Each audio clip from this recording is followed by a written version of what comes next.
Hello, this is Jeff Hyman, and welcome to the Recruit Rockstars podcast, where we focus on the people part of your business, whether it's a venture capital funded company, a private equity funded company. We're talking about growth companies and specifically the people part of your company. And every Tuesday and Thursday, I interview a world-class expert on talent and recruiting so that you can build a company filled with rock stars. And so much of what we talk about on this show is venture funded companies and how to scale them successfully, how to scale them quickly, and how to not screw it up, let's be honest. And so I'm always looking for guests that have a very unique perspective on this, and I found one.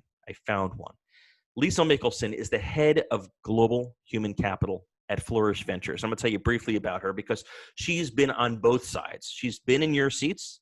She understands what it's like to be in an early stage company because she's done it not once, but twice at Quinn Street, at Inflection, and then switched over to the investing side, where she's been part of the Omidyar Network for more than a decade, scaling companies from a human capital perspective, now head of global human capital at Flourish Ventures, which effectively was a spinout of the Omidyar Network focused on financial services. And if you're not familiar with Flourish, you soon will be, because they've got something like 50 portfolio companies in financial services, and that includes insurance, personal finance, data, consumer, challenger banks, the whole enchilada. So with all that, I am thrilled to welcome to the show, Lisa. How are you, Lisa? Hi, Jeff. I'm doing well. Thank you. It's great to have you on, and I really appreciate you making the time and sharing some of your wisdom, because you've seen this stuff for more than a decade on the investor side, but you also can draw it full circle because you worked on the company side as well. Why don't we start at just a 30,000 foot level for folks that don't know Flourish Ventures? Maybe just kind of tell us a bit about the fund and the investment concept behind it. What kind of companies do you invest in? Yeah, absolutely. So Flourish is really thinking about the entire ecosystem around financial inclusion and financial health globally. So we invest in entrepreneurs that are doing something to make a difference in the financial lives of people. And I think you gave a nice overview of some of the different sectors that we operate in, like insuretech and challenger banks. We have organizations that are all over the world, and many right here in the US as well. So democratization of financial services is really the underpinning behind all of these companies, I assume. Yeah, absolutely. Is there any other kind of fundamental disruptive thought or big idea behind all of them, or each of them is kind of doing this in their respective sectors? Well, they're doing it in their respective sectors, but the Flourish approach is one that is much more broad in terms of how we think about the entire ecosystem. So we also have the ability to make nonprofit grants and support policy and advocacy that's helping to advance the financial ecosystem that enables these entrepreneurs to be successful. Because a lot of times you find out that even if their products and services are fabulous, there's some sort of regulatory challenge that gets in the way. So it's a pretty broad remit. And I suppose part of that is because you have the quote unquote luxury of being more of a family office model with long-term evergreen investment horizon that some venture funds don't have to deal with, or the constraints that they don't have to deal with. Absolutely. Yeah. We think about it in terms of sector change aspirations and really wanting to advance the whole ecosystem of financial services. I love it. And I love the focus. So with that context, let's talk about what people are listening for, which is the human capital part, the people part of this.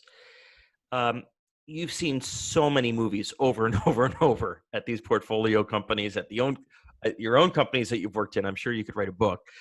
Why don't we start with, well, heck, I'll just go right into the danger zone.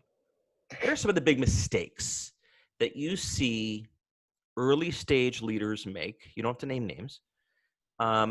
When it comes to the people part of their business. In other words, when you think about the ones that are very successful and the ones that flame out or are not successful, take away the things like fundraising and product market fit, things like that. But on the people part, what do they do differently that enables that success versus those that just never quite get it?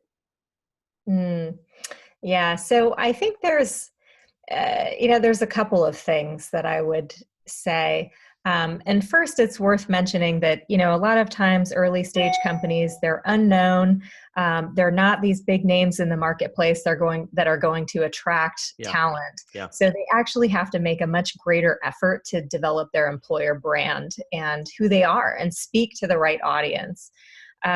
So a few of the mistakes that I see companies making are focusing more on the sort of supply side as opposed to the demand side. So just kind of looking at what's out there and really saying, oh, we need this, we need that, versus, okay, what are the things that we can change about ourselves? Let's look internally and say, okay, these are little tweaks that we can do to improve the whole system, whether it's how we brand ourselves or thinking about our employee value proposition. So kind of playing by your own rules, as opposed to playing by Google's rules or Apple's rules or Amazon's rules when it comes to talent, since you Yes. can't compete with those names and you can't compete with their money. And I don't want to put words in your mouth, Lisa, but it sounds like you're saying, don't play that game. Don't try to just recruit That's what they're hiring for the sake of being like them. right. Exactly. You don't have to promote free lunches and ping pong tables and Right. beer nights when really the value proposition of your organization might be having tremendous social impact, or it might be access to leaders of an organization and building something from the ground up. So it's really capturing the essence of what is going to be so exciting and interesting for an individual in this role at this company.